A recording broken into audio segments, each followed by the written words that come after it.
La lluvia golpeaba las calles empedradas de Toledo con una furia que parecía presagiar desgracia. Era el año 1415, y la ciudad medieval se encontraba sumida en una atmósfera de terror que ninguna tormenta podría igualar. En el monasterio de San Clemente, ubicado en las afueras de la ciudad amurallada, las velas parpadeaban proyectando sombras inquietantes sobre los muros de piedra húmeda. Fray Tomás caminaba apresuradamente por el claustro, su hábito empapado arrastrándose sobre el suelo. Sus manos temblaban mientras sostenía una carta sellada con lacre rojo. El joven monje había llegado apenas 6 meses atrás desde Sevilla, buscando una vida de oración y estudio, pero lo que encontró en Toledo fue algo completamente diferente. Se detuvo frente a la puerta de madera maciza que conducía a las cámaras del prior. Antes de que pudiera tocar, la voz grave del prior Sebastián resonó desde el interior. «Adelante, hermano Tomás». El monje empujó la pesada puerta. El prior era un hombre de casi 60 años, con una barba gris que le llegaba al pecho y ojos hundidos que habían visto demasiado sufrimiento. Estaba sentado frente a una mesa repleta de pergaminos antiguos, iluminado apenas por la luz mortecina de un candelabro de hierro. «Prior Sebastián, han llegado noticias de la Inquisición», dijo Tomás con voz temblorosa, extendiendo la carta. El prior tomó el sobre sin prisa, rompió el sello y comenzó a leer. Su rostro, ya pálido, pareció perder el poco color que le quedaba.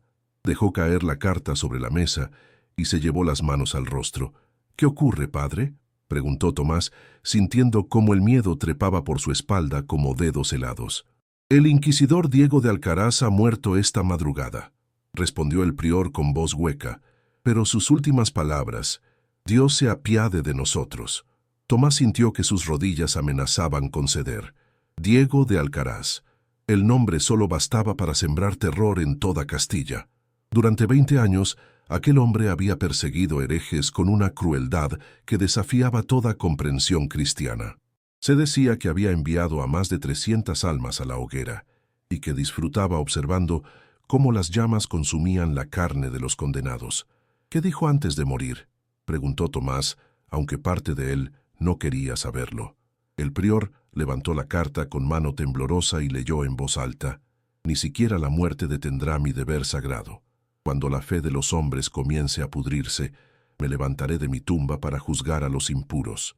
Mi cruz de hierro será mi espada, mi látigo será mi justicia, y ninguna piedra será lo suficientemente pesada para contener el peso del juicio divino».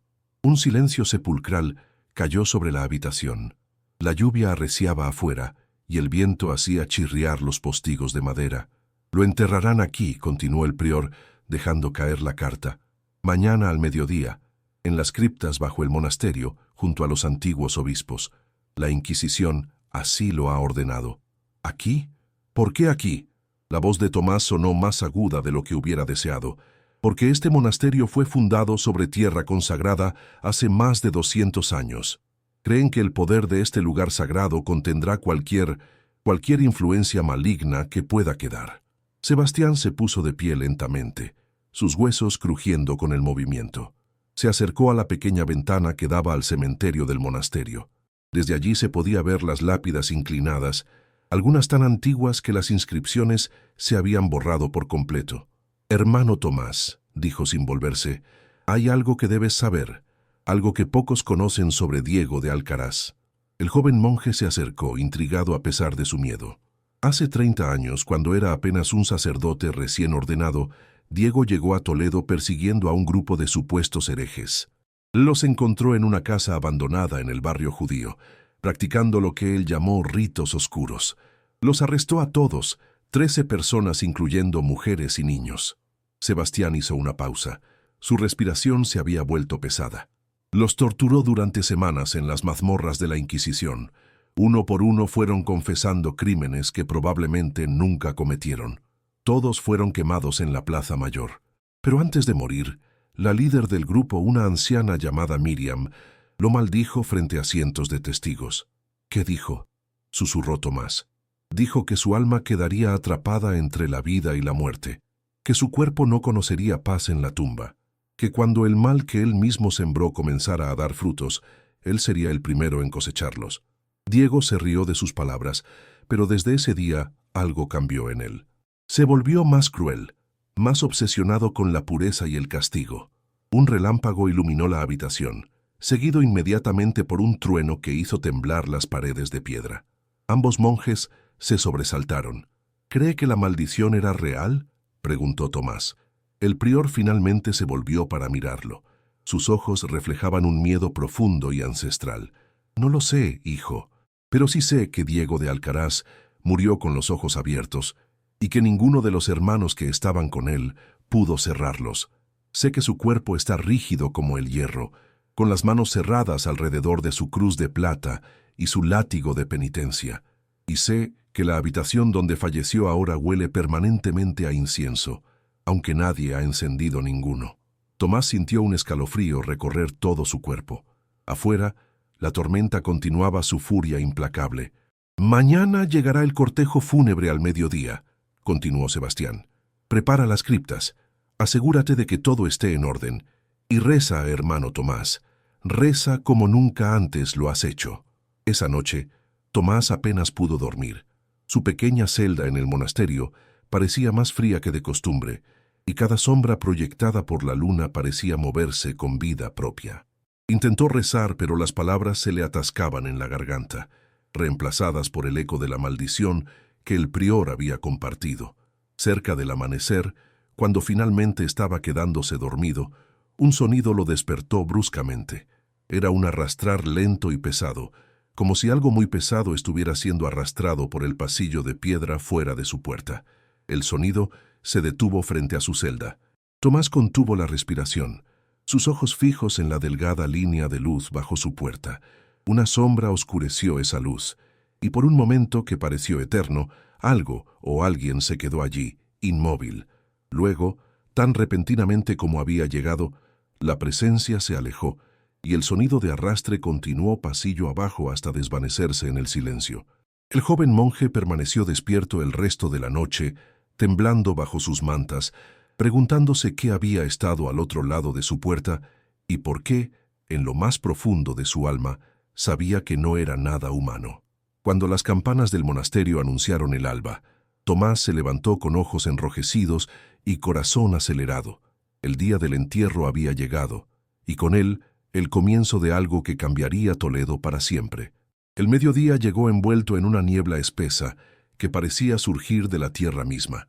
Tomás observaba desde el claustro cómo el cortejo fúnebre atravesaba las puertas del monasterio.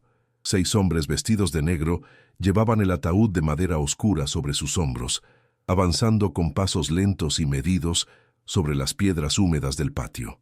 Detrás del féretro caminaban 3 inquisidores enviados desde la sede central en Valladolid. Sus túnicas rojas contrastaban violentamente con el gris opresivo de la mañana.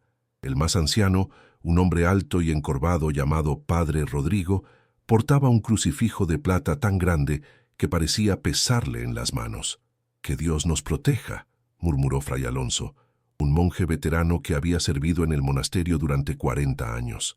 Estaba de pie junto a Tomás, sus nudillos blancos de apretar el rosario entre sus dedos. «Nunca pensé que vería este día. Nunca pensé que estos muros albergarían a semejante hombre». El cortejo se detuvo frente a la entrada de las criptas. El prior Sebastián salió a recibirlos, su rostro una máscara de compostura profesional que no lograba ocultar completamente el temor en sus ojos. «Hermanos», dijo con voz firme, «el monasterio de San Clemente recibe los restos mortales del inquisidor Diego de Alcaraz. Que encuentre en esta tierra consagrada el descanso que en vida nunca buscó». El padre Rodrigo asintió solemnemente y hizo una señal a los portadores. Comenzaron a descender por las escaleras de piedra que conducían a las criptas subterráneas. Tomás tuvo que unirse a la procesión. Su deber era guiarlos hasta el lugar preparado para el entierro. La escalera descendía en espiral, adentrándose en las entrañas del monasterio. El aire se volvía más frío y húmedo con cada paso.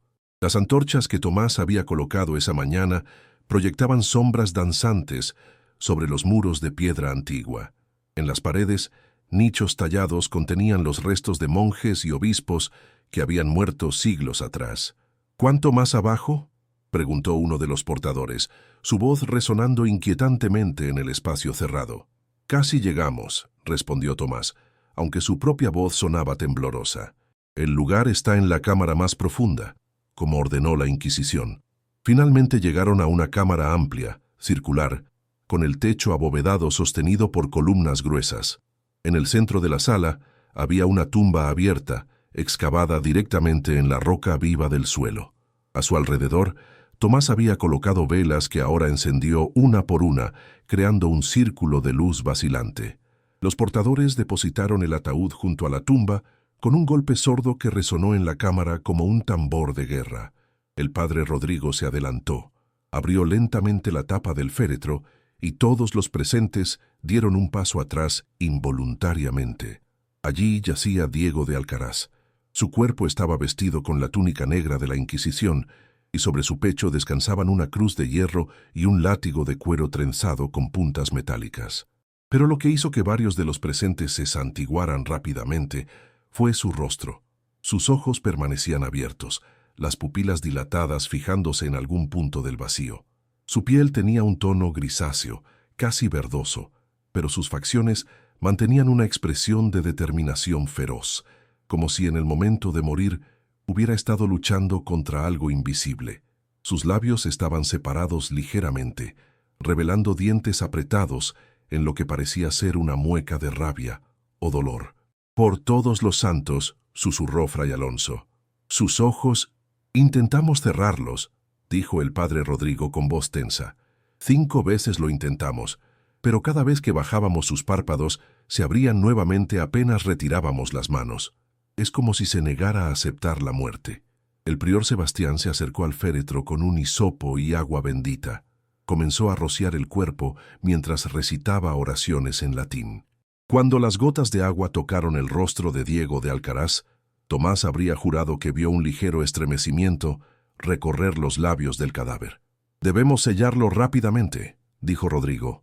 «Bajadlo a la tumba». Los 6 portadores levantaron el ataúd con esfuerzo visible. Mientras lo descendían a la fosa, uno de ellos, un hombre robusto con barba negra, perdió el equilibrio. El ataúd se inclinó peligrosamente y por un momento pareció que el cuerpo se deslizaría fuera. El látigo cayó del pecho del inquisidor y golpeó el suelo de piedra con un sonido seco como un chasquido. Todos se quedaron paralizados. En el silencio que siguió, ese sonido pareció repetirse una y otra vez, como un eco que no debería existir en ese espacio cerrado. «Continuad», ordenó el padre Rodrigo, aunque su voz había perdido firmeza. Finalmente lograron colocar el ataúd en la tumba. El prior Sebastián y el padre Rodrigo se arrodillaron a los lados y comenzaron a recitar oraciones de descanso eterno. Los demás monjes se unieron en un murmullo coral que llenó la cámara. «Requiem aeternam donaei Domine». Mientras rezaban, Tomás notó algo extraño. El aire de la cripta, que momentos antes estaba húmedo y viciado, comenzó a llenarse de un olor penetrante a incienso. Pero nadie había encendido ningún incensario. El aroma era dulzón y empalagoso, tan intenso que empezó a marearlo. «¿Alguien más huele eso?», preguntó en voz baja a Fray Alonso. El monje anciano asintió, sus ojos muy abiertos. «Es el mismo olor que había en la habitación donde murió. El padre Rodrigo nos lo advirtió». Las oraciones continuaron durante casi 1 hora. Cuando finalmente terminaron, los albañiles que habían estado esperando en las escaleras descendieron con bloques de piedra y argamasa. Comenzaron a sellar la tumba, colocando las pesadas losas una sobre otra, fijándolas con mezcla. El padre Rodrigo supervisaba el trabajo con atención obsesiva. «Que cada piedra sea bendecida antes de colocarla», ordenó. «Y grabad los símbolos de protección que os he mostrado». Tomás observó cómo los albañiles tallaban cruces y otros símbolos sagrados en cada losa antes de colocarla. El trabajo era lento y meticuloso. La luz de las antorchas parpadeaba, creando la ilusión de movimiento en las sombras de las columnas. Cuando la última piedra estaba siendo colocada, sucedió algo que ninguno de los presentes olvidaría jamás. Desde el interior de la tumba sellada surgió un sonido. No era el crujir natural de la madera o el asentamiento de las piedras. Era algo deliberado, rítmico. 3 golpes secos, una pausa, 3 golpes más, como si alguien estuviera llamando desde dentro. Los albañiles dejaron caer sus herramientas y retrocedieron. El padre Rodrigo se puso de pie bruscamente, el crucifijo de plata temblando en sus manos. «Continuad», gritó, aunque su rostro había palidecido hasta volverse casi transparente. «Son trucos del demonio. El cuerpo está muerto, sellad esa tumba ahora». Con manos temblorosas, los albañiles terminaron su trabajo. Colocaron la última losa y la fijaron con tanta argamasa que el sello parecía impenetrable. El padre Rodrigo roció agua bendita sobre toda la superficie mientras recitaba exorcismos en latín. Los golpes no se repitieron, pero el olor a incienso se intensificó hasta volverse casi insoportable. «Salid todos», ordenó el prior Sebastián. «Dejemos que este lugar descanse en paz». La procesión ascendió por las escaleras en silencio. Nadie hablaba, pero Tomás podía ver en los rostros de los demás el mismo terror que él sentía. Cuando finalmente emergieron a la luz grisácea del día, todos respiraron profundamente, como si hubieran estado conteniendo el aliento. El padre Rodrigo reunió al prior Sebastián y a los monjes principales en el claustro. «Desde este momento», declaró con voz autoritaria, «las criptas quedan selladas. Nadie debe descender allí sin mi permiso explícito o el del Santo Oficio. Colocad un guardia en la puerta día y noche, y si alguien escucha algo, cualquier cosa proveniente de abajo, debe reportarlo inmediatamente». «¿Qué esperáis que escuchemos?», preguntó Fray Alonso con voz temblorosa. El padre Rodrigo lo miró con ojos cansados y llenos de un conocimiento terrible. «Espero que nada, hermano, pero temo que todo». Esa noche, mientras los inquisidores visitantes ocupaban las mejores habitaciones del monasterio, Tomás montaba guardia en la puerta de las criptas. La niebla se había espesado aún más, envolviendo el monasterio en un manto blanco que parecía absorber todo sonido. Cerca de la medianoche, cuando sus párpados comenzaban a pesarle, escuchó algo que hizo que todo rastro de sueño desapareciera instantáneamente. Desde las profundidades de las escaleras, amortiguado por las piedras y la distancia, llegaba un sonido rítmico y constante. No eran golpes esta vez, era algo peor. Pasos, lentos, pesados, arrastrándose sobre la piedra, subiendo. 3 semanas habían pasado desde el entierro del inquisidor Diego de Alcaraz. Los inquisidores visitantes habían regresado a Valladolid, llevándose consigo la tensión palpable que su presencia había traído al monasterio. La vida en San Clemente había intentado retornar a su ritmo normal de oraciones, trabajos y silencios meditativos, pero algo había cambiado. Tomás lo sentía cada vez que pasaba cerca de la puerta sellada de las criptas. El aire allí siempre estaba más frío, y ese maldito olor a incienso persistía, filtrándose a través de las rendijas de la puerta como un aliento fantasmal. Los monjes habían dejado de pasar por ese corredor a menos que fuera absolutamente necesario, prefiriendo dar rodeos largos a través de otros pasillos. Era una mañana de noviembre cuando llegó la primera noticia perturbadora. Tomás estaba en la biblioteca del monasterio, transcribiendo un manuscrito antiguo, cuando Fray Alonso irrumpió en la sala con el rostro desencajado. «Tomás, debes venir. El prior Sebastián te llama urgentemente». En la celda del prior los esperaba un hombre que Tomás no había visto nunca. Era bajo y fornido, vestido con ropas de viaje empolvadas. Su rostro curtido por el sol mostraba arrugas profundas de preocupación. Se retorcía las manos nerviosamente mientras el prior escuchaba su relato. «Soy Martín, de la aldea de San Bartolomé», decía el hombre con voz temblorosa. «Está a mediodía de camino hacia el norte. He venido porque algo terrible está sucediendo». «Cálmate, hijo», dijo Sebastián con voz suave pero tensa. «¿Qué ha ocurrido?» «Es Fernando, el herrero. Hace 4 días no regresó a casa. Su esposa lo buscó por toda la aldea. Lo encontraron al amanecer en el bosque cerca del río. Dios mío, estaba muerto». «Lamento mucho tu pérdida», respondió el prior, «pero no entiendo por qué has venido hasta aquí. ¿Fue un accidente?» «Eso es lo que queremos creer, padre. Pero...» Martín tragó saliva con dificultad, pero su cuerpo tenía marcas extrañas, símbolos grabados en la piel de su pecho y espalda, y el olor... Había un olor intenso a incienso alrededor del cadáver, aunque estaba en medio del bosque. Tomás sintió que la sangre se le helaba en las venas. Intercambió una mirada significativa con el prior. ¿Qué tipo de símbolos?, preguntó Sebastián, aunque por su tono era evidente que ya temía la respuesta. Martín sacó un pedazo de pergamino arrugado de su bolsa. El sacerdote de nuestra aldea los dibujó. Dijo que debía mostrarlos al monasterio. Extendió el pergamino sobre la mesa. Tomás se acercó para ver y tuvo que agarrarse del borde de la mesa para no tambalearse. Los símbolos eran inconfundibles. Cruces invertidas, palabras en latín que hablaban de juicio y penitencia, y en el centro, el sello distintivo de la Inquisición. «Señor del cielo», murmuró Fray Alonso. «Es la marca que usaba Diego de Alcaraz para identificar a los que consideraba herejes». «Hay más», continuó Martín, su voz ahora apenas un susurro. La noche antes de su muerte, la hija de Fernando, una niña de 7 años, dice que vio a su padre hablando con un hombre en el camino. Un hombre alto, vestido de negro, con una cruz de hierro colgando de su cuello y algo que parecía un látigo en su mano.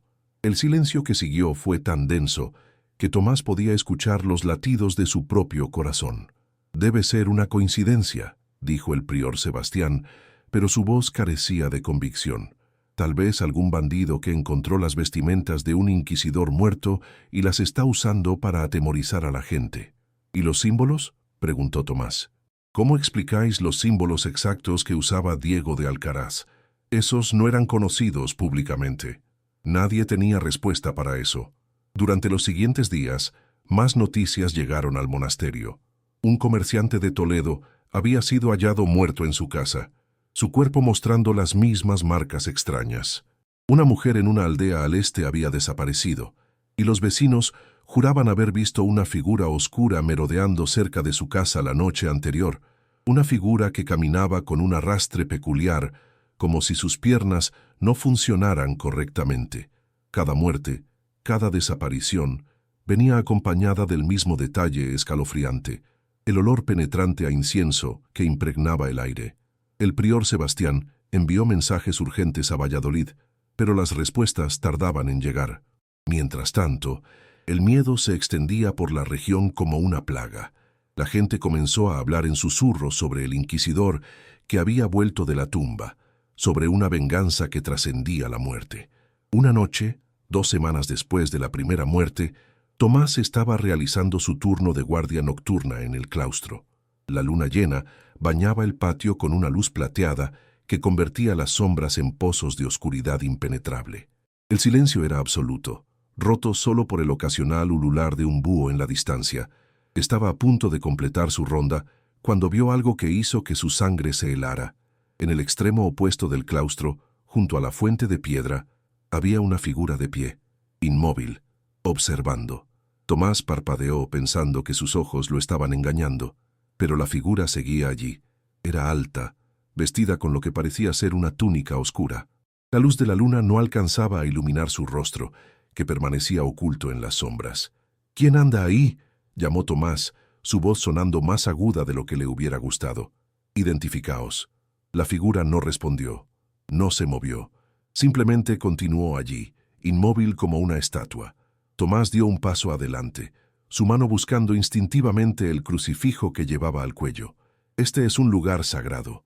Si tenéis asuntos aquí, presentaos ante el prior por la mañana». Entonces la figura se movió. No caminó, sino que se deslizó hacia un lado, desapareciendo detrás de una de las columnas del claustro. El movimiento fue antinatural, demasiado fluido, como si sus pies no tocaran realmente el suelo. El corazón de Tomás latía desbocado. Sabía que debía investigar, que era su deber, pero cada fibra de su ser le gritaba que huyera. Finalmente, la obligación venció al miedo. Avanzó lentamente hacia la columna donde la figura había desaparecido, su respiración formando pequeñas nubes en el aire frío de la noche. Cuando rodeó la columna, no había nadie. El claustro estaba vacío, pero en el suelo de piedra, justo donde la figura había estado parada, Tomás vio algo que hizo que sus piernas casi cedieran. Huellas húmedas. No de agua, sino de algo más oscuro y viscoso. Las huellas conducían hacia la puerta sellada de las criptas. Y con cada paso que se acercaba a esa puerta, el olor a incienso se volvía más y más fuerte. Tomás corrió a despertar al prior. Cuando ambos regresaron al claustro con antorchas y otros monjes, Las huellas seguían allí, brillando débilmente bajo la luz del fuego. Sebastián se arrodilló para examinarlas más de cerca, tocándolas con un dedo tembloroso. Aceite de unción, susurró, mezclado con tierra de tumba. Prior, dijo Tomás con voz temblorosa, las huellas conducen a la puerta de las criptas. Todos se volvieron hacia la pesada puerta de madera. Los sellos de cera que el padre Rodrigo había colocado semanas atrás seguían intactos. La puerta estaba cerrada, pero las huellas terminaban justo allí, como si quien las hubiera dejado simplemente hubiera atravesado la madera sólida. «Inspeccionen la puerta», ordenó Sebastián. «Busquen cualquier señal de que haya sido abierta o forzada». Los monjes examinaron cada centímetro. Los sellos estaban intactos. Las bisagras no mostraban señales de uso reciente. El cerrojo seguía en su lugar, cubierto de polvo sin disturbar.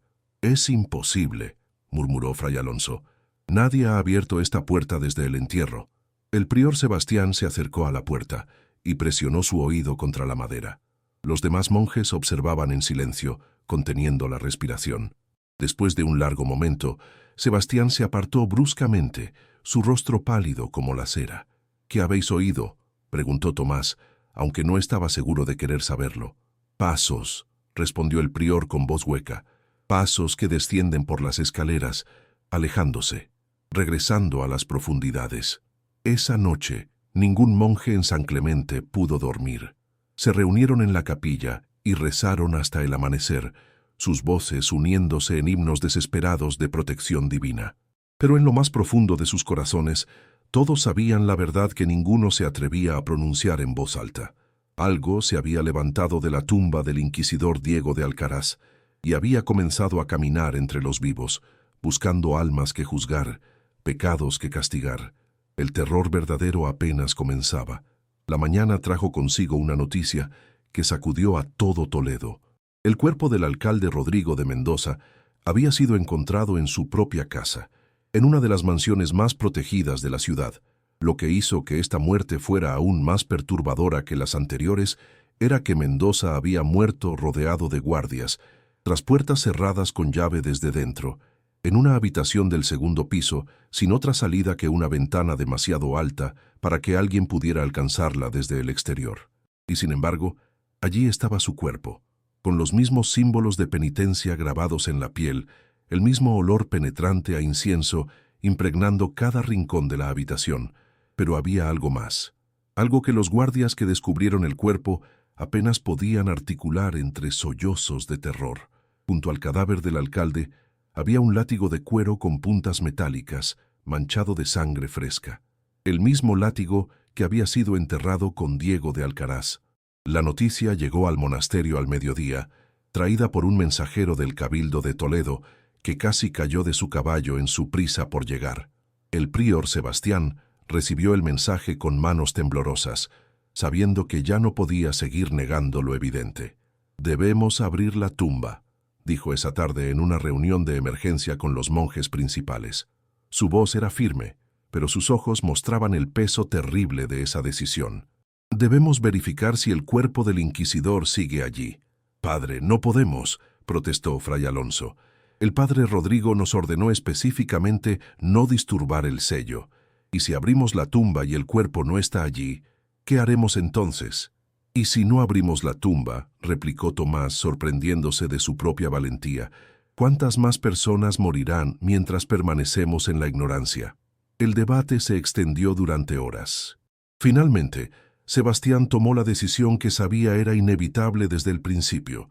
Esperarían a la medianoche, cuando la influencia de lo sagrado era más fuerte, y descenderían a las criptas. Cuando las campanas del monasterio marcaron las 12, un grupo de 6 monjes, incluyendo a Tomás, Sebastián y Fray Alonso, se reunieron frente a la puerta sellada. Cada uno portaba una antorcha y un crucifijo. Habían ayunado todo el día y pasado horas en oración, preparando sus almas para lo que pudieran encontrar. «Que Dios nos proteja», murmuró Sebastián mientras rompía los sellos de cera con manos temblorosas. La puerta se abrió con un chirrido agudo que resonó como un grito en el silencio nocturno. Inmediatamente, una ráfaga de aire frío y viciado salió de la abertura, trayendo consigo ese olor omnipresente a incienso, ahora mezclado con algo más, el olor dulzón y nauseabundo de la descomposición. La procesión descendió por las escaleras en silencio. Las antorchas proyectaban sombras danzantes sobre las paredes de piedra húmeda. Tomás contaba cada paso, tratando de concentrarse en los números para no pensar en lo que podrían encontrar abajo. 53 escalones. Siempre habían sido 53 escalones hasta la cámara funeraria principal. Pero esa noche, mientras descendían, Tomás perdió la cuenta después del escalón 60. Luego 70. Las escaleras parecían extenderse más profundo de lo que recordaba, adentrándose en las entrañas de la tierra más allá de lo que debería ser posible.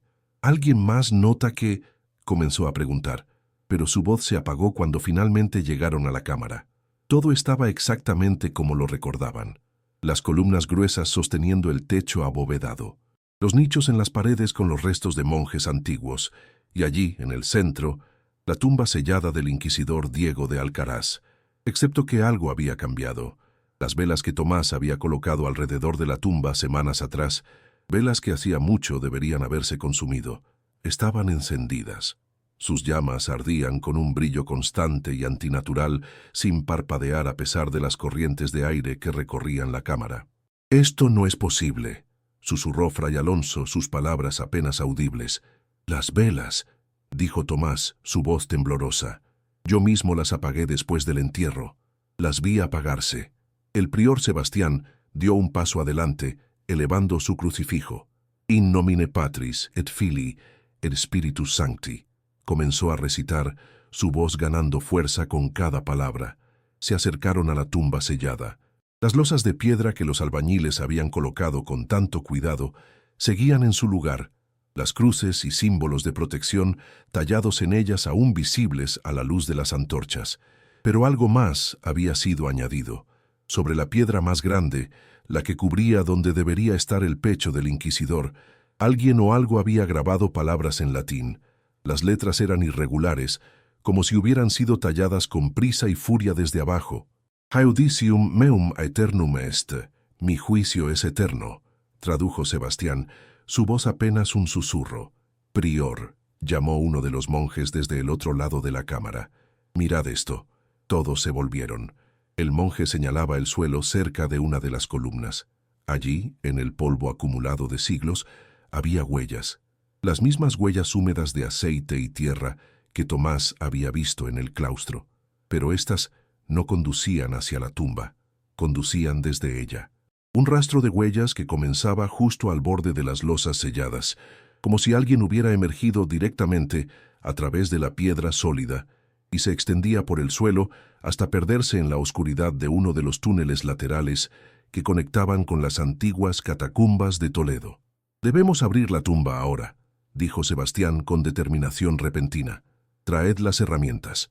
Dos de los monjes habían traído palancas de hierro. Con esfuerzo considerable, comenzaron a hacer palanca en la primera losa. La piedra se dio con un crujido profundo que resonó en toda la cámara. La apartaron a un lado, revelando el interior oscuro de la tumba. Una por una, fueron removiendo las losas. El trabajo era agotador, y el aire se llenó del sonido de piedra raspando contra piedra. Cuando finalmente levantaron la última losa, todos se quedaron paralizados, mirando el interior de la tumba revelada. El ataúd seguía allí, pero su tapa estaba abierta, las bisagras rotas desde dentro, con una fuerza que había astillado la madera. Con movimientos lentos y temerosos, Sebastián se acercó al borde de la tumba y miró dentro. Su rostro palideció hasta volverse casi transparente. «¿Qué veis, padre?», preguntó Tomás, aunque una parte de él ya conocía la respuesta. «El cuerpo sigue aquí», respondió Sebastián, pero su voz temblaba. «Pero...» Tomás se obligó a sí mismo a acercarse y mirar. Lo que vio le arrancó un grito ahogado. El cuerpo de Diego de Alcaraz yacía en el ataúd, vestido aún con su túnica negra, pero había cambiado de manera imposible, horrenda. Su piel se había vuelto correosa y oscurecida, adherida a los huesos en algunos lugares, mientras se desprendía en otros. Los ojos que no habían podido cerrarse en su muerte, ahora parecían haberse hundido profundamente en las cuencas, pero aún así daban la impresión de estar mirando, de estar viendo. Sus manos, que habían sido cruzadas sobre el pecho, ahora yacían a los lados del cuerpo, y estaban vacías. La cruz de hierro había desaparecido, el látigo había desaparecido, pero lo más perturbador era otra cosa. Las uñas de las manos del cadáver estaban rotas y manchadas, y la madera del interior de la tapa del ataúd mostraba profundos arañazos, como si el inquisidor hubiera tratado de abrirse camino desde dentro, y lo había logrado. «Dios misericordioso», murmuró Fray Alonso cayendo de rodillas. Se levantó, realmente se levantó de entre los muertos. «Pero su cuerpo sigue aquí», dijo Tomás, tratando de encontrar alguna lógica en lo imposible. «¿Cómo puede estar caminando por Toledo si su cuerpo sigue en la tumba?» «Porque lo que camina ya no es simplemente un cuerpo», respondió Sebastián, su voz llena de un terror antiguo y profundo. «Es su alma, negándose a partir. Su voluntad, tan fuerte en vida que ha roto las barreras entre este mundo y el más allá. Lo que camina por Toledo es algo entre la vida y la muerte, algo que no debería existir». Un sonido repentino resonó en la cámara, haciendo que todos se sobresaltaran. Era un golpe seco, metálico, proveniente de uno de los túneles laterales. Luego otro y otro, rítmicos y deliberados, acercándose lentamente. «Salid», ordenó Sebastián con urgencia repentina. «Salid ahora. Todos». Los monjes no necesitaron que se lo dijeran 2 veces. Se precipitaron hacia las escaleras, sus antorchas creando un río de luz caótica mientras ascendían. Tomás fue el último en comenzar a subir, incapaz de apartar los ojos de la tumba abierta. Fue entonces cuando lo vio. En la oscuridad del túnel del que provenían los golpes, 2 puntos de luz pálida y enfermiza brillaron por un momento. Ojos, observando, juzgando. Tomás corrió escaleras arriba como nunca había corrido en su vida. Detrás de él, los golpes metálicos continuaban, ahora acompañados de un arrastrar pesado de pasos sobre piedra. Subía y subía, sus pulmones ardiendo, su corazón latiendo tan fuerte que pensó que explotaría. Cuando finalmente emergió a la planta principal del monasterio, los otros monjes lo agarraron y arrastraron hacia afuera. Sebastián cerró de un golpe la puerta de las criptas y comenzó a colocar un nuevo sello, sus manos temblando tan violentamente que apenas podía sostener la cera derretida. «¿Qué visteis?», jadeó Fray Alonso. «¿Qué era ese sonido?» «Era él», respondió Tomás entre respiraciones agitadas. «O lo que queda de él. Estaba allí abajo en los túneles y nos vio». En ese momento, un grito desgarrador atravesó la noche, proveniente de algún lugar dentro de los muros del monasterio. Los monjes corrieron hacia el origen del sonido, sus pasos resonando en los pasillos de piedra. Encontraron a Fray Mateo, el monje más anciano del monasterio, en su celda. Estaba de pie en medio de la pequeña habitación, inmóvil, con los ojos abiertos de par en par pero sin ver. Su boca estaba abierta en un grito silencioso. «Fray Mateo», llamó Sebastián, sacudiendo suavemente al anciano. «¿Qué os ha sucedido?» El viejo monje parpadeó lentamente, como si despertara de un trance. Cuando habló, su voz era apenas un susurro ronco. «Estaba aquí, en mi celda, rezando antes de dormir, y entonces la temperatura bajó tanto que podía ver mi aliento. La vela se apagó, aunque no había corriente de aire, y en la oscuridad, vi una figura de pie junto a mi cama». «¿Qué clase de figura?», preguntó Tomás, aunque ya temía la respuesta. Era alto, vestía la túnica negra de la Inquisición. En una mano sostenía una cruz de hierro, en la otra un látigo manchado de sangre, pero su rostro era una máscara de muerte y corrupción. Sus ojos brillaban con una luz que no era de este mundo. Fray Mateo comenzó a temblar violentamente. Me habló. Su voz era como el crujir de huesos secos. Dijo: «Tu alma está corrompida, hermano. Has pecado en pensamiento y obra. Has dudado de la fe. Has cuestionado el juicio divino. Y por eso serás castigado». «¿Y qué hicisteis?», preguntó Sebastián. «Recé. Recé con toda mi fe. Invoqué todos los nombres sagrados que conocía. Y después de lo que pareció una eternidad, la figura retrocedió hacia las sombras. Pero antes de desaparecer, dijo algo más. Volveré. Para todos vosotros. Ninguno que haya pecado escapará de mi juicio. El silencio que siguió fue absoluto. Todos los monjes presentes sabían que ninguno de ellos estaba libre de pecado. Ninguno de ellos estaba a salvo. Los días siguientes trajeron un reinado de terror sobre Toledo. Cada noche, nuevas víctimas aparecían. No solo personas comunes, sino también figuras prominentes de la ciudad, comerciantes, nobles, incluso sacerdotes. Todos mostraban las mismas marcas, todos habían sido encontrados en lugares supuestamente seguros, y todos habían sido vistos por última vez hablando con una figura oscura que llevaba una cruz de hierro y un látigo. Las autoridades civiles estaban desesperadas. El nuevo alcalde ordenó toques de queda, patrullas nocturnas, la inspección de cada casa sospechosa. Pero nada funcionaba. La figura que caminaba en la noche no podía ser detenida por guardias o puertas cerradas. Pasaba a través de paredes como si fueran niebla. Aparecía en habitaciones selladas y dejaba tras de sí el olor penetrante a incienso y muerte. En el monasterio, la situación no era mejor. Los monjes se turnaban para mantener vigilias constantes de oración. Nadie dormía solo. Las velas permanecían encendidas toda la noche. Pero el miedo era palpable, tan espeso que casi se podía saborear en el aire. Una semana después de la apertura de la tumba, el prior Sebastián convocó a Tomás a su celda en plena noche. Cuando el joven monje llegó, encontró a su superior arrodillado ante un crucifijo, con un pergamino antiguo extendido sobre la mesa. «He estado investigando», dijo Sebastián sin preámbulo, «buscando en nuestros archivos más antiguos, en documentos que pocos conocen, y he encontrado algo». «¿Qué habéis encontrado?», preguntó Tomás. «La historia de lo que realmente sucedió hace 30 años, cuando Diego de Alcaraz llegó por primera vez a Toledo. La verdad sobre la anciana que lo maldijo». Sebastián señaló el pergamino. Miriam no era una hereje común. Era una sanadora, una mujer sabia que ayudaba a los pobres del barrio judío. Las 13 personas que Diego arrestó y ejecutó eran inocentes. Su único crimen fue ayudar a los necesitados sin importar su religión. Diego los acusó falsamente porque necesitaba demostrar su celo inquisitorial para ascender en las filas del Santo Oficio. Entonces su maldición, comenzó Tomás. No era una maldición común, interrumpió Sebastián. Según este documento, Miriam invocó una ley antigua, un principio de justicia divina que trasciende nuestra comprensión. Dijo que si Diego continuaba condenando inocentes, su propia alma quedaría atrapada, obligada a seguir juzgando eternamente, incapaz de encontrar descanso, y con cada alma inocente que condenara, su propia condenación se volvería más fuerte. ¿Y cuántos inocentes condenó Diego después de eso?, preguntó Tomás, aunque ya intuía la respuesta. Cientos.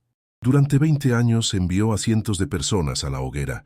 Algunos eran culpables de herejía, es cierto, pero muchos, quizás la mayoría, eran inocentes, y cada alma inocente que condenó fortaleció las cadenas que lo ataban a este mundo.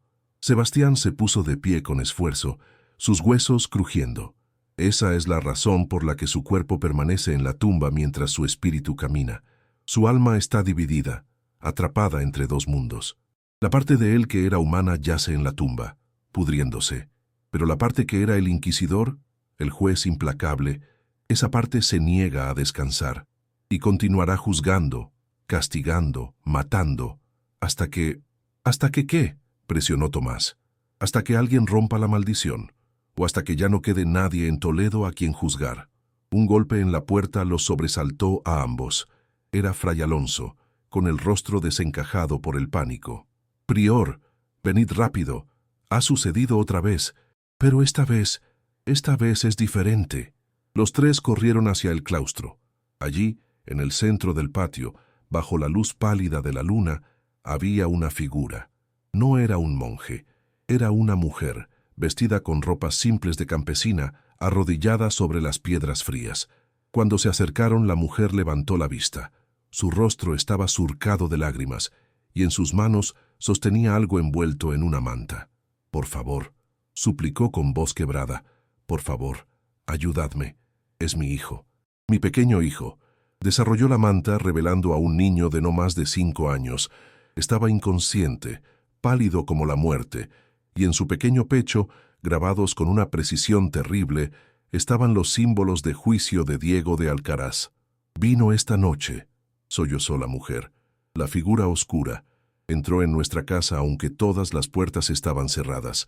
Dijo que mi hijo había sido concebido en pecado, que su alma estaba corrompida desde el nacimiento. Lo tocó con su látigo y mi niño cayó así. Por favor, sois hombres de Dios, debéis poder ayudarlo». El prior Sebastián se arrodilló junto a la mujer, examinando al niño. Su rostro se llenó de horror cuando vio que el pequeño aún respiraba, pero débilmente, como si su alma estuviera siendo arrancada lentamente de su cuerpo. «Llevadlo a la capilla», ordenó con urgencia. «Preparad agua bendita, reliquias sagradas, todo lo que tengamos. Este niño está siendo juzgado por algo que no pudo haber hecho, y si no lo salvamos, si permitimos que un alma tan inocente sea arrebatada». No terminó la frase, pero todos entendieron. Si el espíritu de Diego de Alcaraz había llegado tan lejos como para juzgar a un niño inocente, entonces nadie estaba a salvo. El horror había alcanzado un nuevo nivel de oscuridad, y en algún lugar de las sombras de Toledo, entre las calles empedradas y los edificios antiguos, una figura oscura caminaba con paso inexorable, su cruz de hierro brillando débilmente a la luz de la luna, su látigo arrastrándose sobre las piedras con un sonido como el siseo de serpientes. El juicio continuaba, y no se detendría hasta que toda alma impura fuera castigada, o hasta que alguien encontrara la manera de detenerlo para siempre. El niño yacía sobre el altar de la capilla, rodeado de un círculo de velas que proyectaban sombras danzantes sobre las paredes de piedra antigua. El prior Sebastián y 5 monjes más, incluyendo a Tomás, formaban un anillo protector alrededor del pequeño, recitando oraciones continuas mientras aplicaban agua bendita sobre su frente febril. Habían pasado 3 horas desde que la madre desesperada había traído a su hijo al monasterio. El niño aún respiraba, pero su piel se había vuelto casi translúcida, como si su esencia misma estuviera siendo drenada.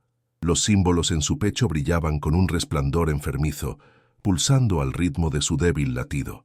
«No está funcionando», murmuró Fray Alonso, su voz llena de desesperación. «Nada de lo que hacemos lo está ayudando». La madre del niño estaba arrodillada en un rincón de la capilla, rezando entre sollozos. Su nombre era Elena, y había caminado durante horas en la oscuridad para llegar al monasterio, su único hijo muriendo en sus brazos. Tomás observaba al niño con una mezcla de horror y determinación creciente.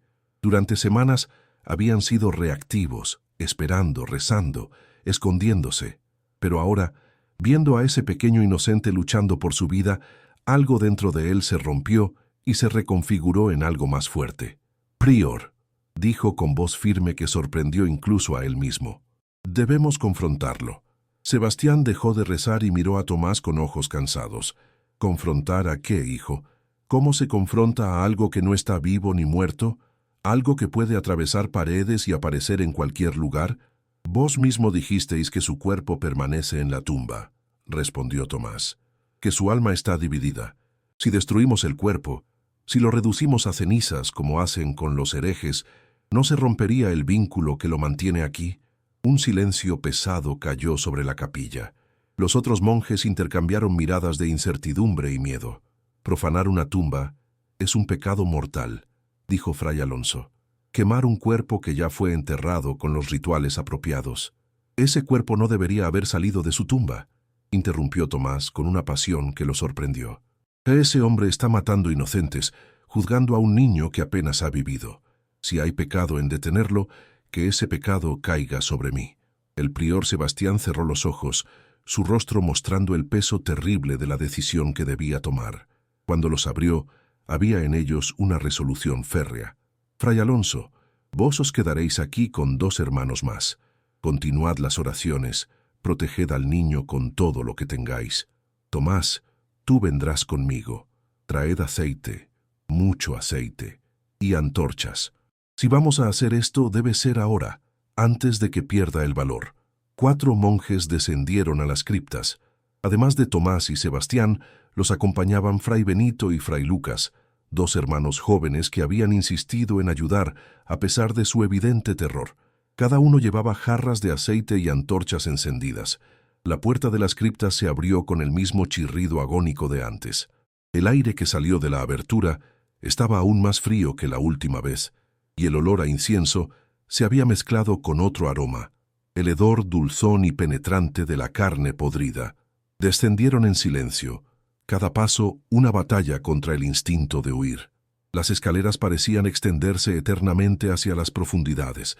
Las sombras se movían en las paredes con vida propia, y más de una vez Tomás habría jurado que escuchaba susurros en latín emergiendo de la oscuridad. Cuando llegaron a la cámara funeraria, se detuvieron en seco. La tumba seguía abierta tal como la habían dejado, pero algo había cambiado. Las velas que habían estado encendidas de manera antinatural ahora formaban un patrón diferente, dispuestas en símbolos que Tomás reconoció como signos de juicio y condena, y del ataúd abierto emanaba un brillo pálido y enfermizo. «Santísima Virgen», susurró Fray Benito, su voz temblando. Se acercaron lentamente al borde de la tumba. El cuerpo de Diego de Alcaraz yacía allí, pero había cambiado aún más desde la última vez. La descomposición había avanzado rápidamente, convirtiendo el cadáver en algo apenas humano. Sin embargo, sus ojos hundidos permanecían abiertos, y en las cuencas vacías brillaba esa luz pálida y terrible. Y entonces, para horror absoluto de todos, la cabeza del cadáver se movió. Lentamente, con un crujido de huesos y tendones secos, el rostro putrefacto se volvió hacia ellos. Los labios ennegrecidos se separaron, revelando dientes manchados, y una voz surgió de la garganta del muerto. No era una voz humana. Era como el crujir de tumba mezclado con el silbido del viento a través de huesos vacíos. «Pecadores, vinisteis a vuestro juicio voluntariamente». Fray Lucas soltó un grito y dejó caer su jarra de aceite, que se rompió contra el suelo de piedra, derramando su contenido. El monje retrocedió, tropezando con sus propias ropas en su prisa por alejarse. «No huyáis», gritó Sebastián, aunque su propia voz temblaba. «Recordad por qué estamos aquí, por ese niño inocente, por todas las almas que este demonio ha condenado». El cadáver en el ataúd comenzó a moverse. Sus brazos correosos se elevaron lentamente, como si intentara levantarse de su prisión. Un sonido emanó de él, algo entre un gemido y una risa, que hizo eco en toda la cámara. «El juicio es eterno. Todos los impuros deben ser castigados». Tomás sintió que algo dentro de él se quebraba. Toda su vida había sido un hombre de paz, dedicado al estudio y la oración. Pero en ese momento, viendo a esa abominación intentando levantarse, pensando en el niño moribundo en la capilla de arriba, en todas las víctimas inocentes, sintió surgir en él una furia justa y pura. «No», gritó, y antes de que pudiera pensarlo 2 veces, vertió su jarra de aceite directamente sobre el cadáver. «No habrá más juicios, no habrá más víctimas. Tu tiempo ha terminado, Diego de Alcaraz». El prior Sebastián, inspirado por el valor de Tomás, hizo lo mismo. El aceite cubrió el cuerpo putrefacto, empapando la madera del ataúd. Fray Benito, superando su miedo, añadió el contenido de su propia jarra. El cadáver se agitó violentamente, sus movimientos volviéndose frenéticos. La luz en sus ojos muertos se intensificó hasta volverse casi cegadora.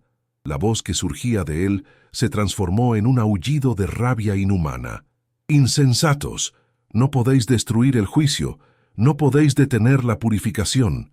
«Podemos intentarlo», respondió Sebastián, y arrojó su antorcha al ataúd. Las llamas se elevaron instantáneamente, alimentadas por el aceite. El fuego consumió el cuerpo del inquisidor con una ferocidad que parecía antinatural, las llamas ardiendo con un color azul enfermizo en lugar del naranja normal. El aullido que emergió del cadáver en llamas fue algo que ninguno de los monjes olvidaría jamás. No era simplemente un sonido, sino algo que resonaba directamente en el alma, un grito de furia y agonía que parecía provenir de múltiples voces al mismo tiempo. La cámara comenzó a temblar. Polvo y pequeñas piedras cayeron del techo. Las velas dispuestas alrededor de la tumba se apagaron todas al mismo tiempo, dejando solo la luz enfermiza del fuego que consumía el cadáver. «¡Debemos salir!», gritó Sebastián. «¡Ahora!». Corrieron hacia las escaleras mientras detrás de ellos el fuego rugía y las estructuras antiguas de la cripta crujían amenazadoramente. El aullido continuaba, persiguiéndolos mientras subían, mezclándose con otros sonidos, el crujir de huesos rompiéndose en el calor, el siseo del aceite hirviendo y algo más. Voces. Cientos de voces susurrando en las sombras, algunas en súplica, otras en celebración. Las almas de todos aquellos que Diego de Alcaraz había juzgado y condenado, finalmente liberadas. Emergieron a la planta principal del monasterio, jadeando y cubiertos de hollín. Sebastián cerró de un golpe la puerta de las criptas y se dejó caer contra ella, su corazón latiendo salvajemente. ¿Funcionó?, preguntó Fray Benito entre respiraciones agitadas. ¿Lo detuvimos? Nadie respondió. La respuesta tendría que venir de otro lugar. Corrieron hacia la capilla. Cuando entraron encontraron a Fray Alonso y los otros monjes arrodillados alrededor del altar, sus rostros mostrando una mezcla de asombro y alivio. El niño estaba sentado, frotándose los ojos, como si acabara de despertar de un largo sueño. Su piel había recuperado el color rosado saludable de la infancia. Los símbolos en su pecho habían desaparecido completamente, sin dejar ni siquiera una cicatriz. «Mamá», llamó el pequeño con voz débil. Elena corrió hacia su hijo, tomándolo en sus brazos y llorando de alegría mientras lo cubría de besos. El niño parecía confundido por toda la atención, pero por lo demás, perfectamente sano. «Se acabó», murmuró Fray Alonso, las lágrimas corriendo por sus mejillas. Justo hace unos momentos, los símbolos comenzaron a desvanecerse, la fiebre bajó, y entonces, simplemente, despertó. El prior Sebastián se dejó caer de rodillas, sus manos juntas en oración. «Gratias ago tibi domine», susurró. «Gracias, Señor». Los días siguientes trajeron confirmación. No hubo más muertes inexplicables, no más apariciones de la figura oscura. Las personas de Toledo que habían sido afectadas por el terror comenzaron lentamente a retornar a sus vidas normales. En el monasterio sellaron permanentemente la entrada a las criptas. Sobre la puerta tallaron una inscripción en latín que decía: «Aquí yace el juicio que fue demasiado lejos, que nadie lo despierte nuevamente». Una semana después del incendio, Tomás descendió con el prior a inspeccionar los daños en las criptas. Cuando llegaron a la cámara funeraria, encontraron que el fuego había consumido completamente el ataúd y su contenido. No quedaba nada excepto cenizas y el metal fundido de la cruz de hierro y las puntas del látigo. Pero en el suelo, junto al montón de cenizas, encontraron algo que los hizo detenerse. Era una carta, escrita en una caligrafía antigua y manchada, como si hubiera sido escrita hace mucho tiempo, pero acabara de aparecer. Sebastián la leyó en voz alta. «A quien encuentre esto, soy Miriam de Toledo. Si leéis estas palabras, significa que alguien finalmente tuvo el valor de detener lo que yo, en mi dolor y rabia, liberé sobre este mundo. La maldición que pronuncié fue real, pero no fue solo mía. Fue el eco de todas las almas inocentes que Diego de Alcaraz condenó. Su juicio se volvió contra sí mismo, y su alma quedó atrapada en una prisión de su propia creación. Sabía que algún día alguien tendría que pagar el precio para liberarlo. Gracias por ser más valientes de lo que yo fui. Que las almas de todos los que murieron por su juicio injusto finalmente descansen en paz». Tomás y Sebastián intercambiaron una mirada larga y significativa. Luego, en silencio, recogieron las cenizas de lo que había sido Diego de Alcaraz y las llevaron al río que fluía junto al monasterio. Las esparcieron en el agua corriente, dejando que fueran arrastradas lejos de Toledo, lejos de todos aquellos a quienes había atormentado. Elena y su hijo abandonaron la ciudad poco después, buscando un nuevo comienzo en un lugar donde no fueran perseguidos por los recuerdos de esas noches terribles. Antes de partir, Elena visitó el monasterio una última vez para agradecer a los monjes que habían salvado a su hijo. «¿Por qué?», le preguntó a Tomás mientras se preparaba para partir. «¿Por qué Dios permitió que ese hombre se convirtiera en algo tan terrible? ¿Por qué permitió que tantos sufrieran?» Tomás no tenía una respuesta fácil. Había pasado noches en vela reflexionando sobre la misma pregunta. «No lo sé», respondió finalmente, «pero sí sé esto. El mal que Diego de Alcaraz hizo en vida fue magnificado por su negativa a aceptar la muerte, por su arrogancia al creer que su juicio era perfecto e incuestionable, y al final fueron la fe y el valor de personas comunes los que lo detuvieron. Quizás ese sea el mensaje, que el poder de redención, de proteger a los inocentes, no reside en la autoridad o el título, sino en la voluntad de hacer lo correcto, sin importar el costo. Elena asintió lentamente. Luego se arrodilló para que su hijo pudiera despedirse de Tomás. El pequeño lo abrazó brevemente. Luego lo miró con esos ojos inocentes que habían estado a punto de perder la luz para siempre. «Gracias por salvarme del hombre malo», dijo el niño con sencillez infantil. Mientras Tomás observaba a la madre y su hijo alejarse por el camino empedrado, sintió una mezcla compleja de emociones. Alivio de que el horror hubiera terminado, tristeza por todas las vidas que se habían perdido, pero también algo más, esperanza. El sol brillaba sobre Toledo esa mañana, disipando las últimas sombras que habían acechado la ciudad durante semanas. Las campanas de las iglesias llamaban a la gente a la misa matutina. La vida continuaba. Pero en el monasterio de San Clemente, sobre la puerta sellada de las criptas, permanecía la advertencia tallada en piedra. Y todos los que la leían recordaban la lección que había costado tantas vidas aprender. El juicio que se cree infalible se convierte en la mayor tiranía. La justicia sin misericordia se transforma en monstruosidad. Y aquellos que se nombran a sí mismos jueces absolutos de la humanidad están destinados a convertirse en lo mismo que afirman combatir. La tumba de Diego de Alcaraz permanecería vacía y sellada para siempre, un recordatorio silencioso de lo que sucede cuando el celo religioso se transforma en fanatismo, cuando la fe se corrompe en crueldad. Y aunque su cuerpo había sido reducido a cenizas y esparcido al viento, su historia permanecería como una advertencia para las generaciones futuras. Incluso la muerte no puede purificar un alma que se negó a mostrar misericordia en vida. Los años pasaron. Tomás envejeció en el monasterio, convirtiéndose eventualmente en prior después de que Sebastián falleciera en paz. Ocasionalmente, cuando los nuevos monjes preguntaban por qué la puerta de las criptas estaba sellada, Tomás les contaba la historia. No como un cuento de fantasmas para asustar, sino como una lección sobre el peligro de la certeza absoluta y el valor que se requiere para defender a los inocentes, incluso contra aquellos que afirman actuar en nombre de lo divino. Y en las noches tranquilas, cuando el viento soplaba a través de los claustros de San Clemente, algunos juraban que aún podían oler un débil aroma a incienso, pero ya no era un olor amenazante, sino un recordatorio melancólico de que algunas historias nunca se olvidan completamente. La ciudad de Toledo continuó prosperando, construyéndose sobre las capas de su historia antigua. Pero los viejos de la ciudad, aquellos que recordaban los días oscuros de 1415, enseñaban a sus hijos y nietos una lección simple. La verdadera fe no juzga sin compasión, la verdadera justicia no condena sin escuchar, y la verdadera piedad no teme cuestionarse a sí misma. Porque en el momento en que alguien se cree libre de pecado y con derecho a juzgar a todos los demás, ese es el momento en que su propia alma comienza a pudrirse.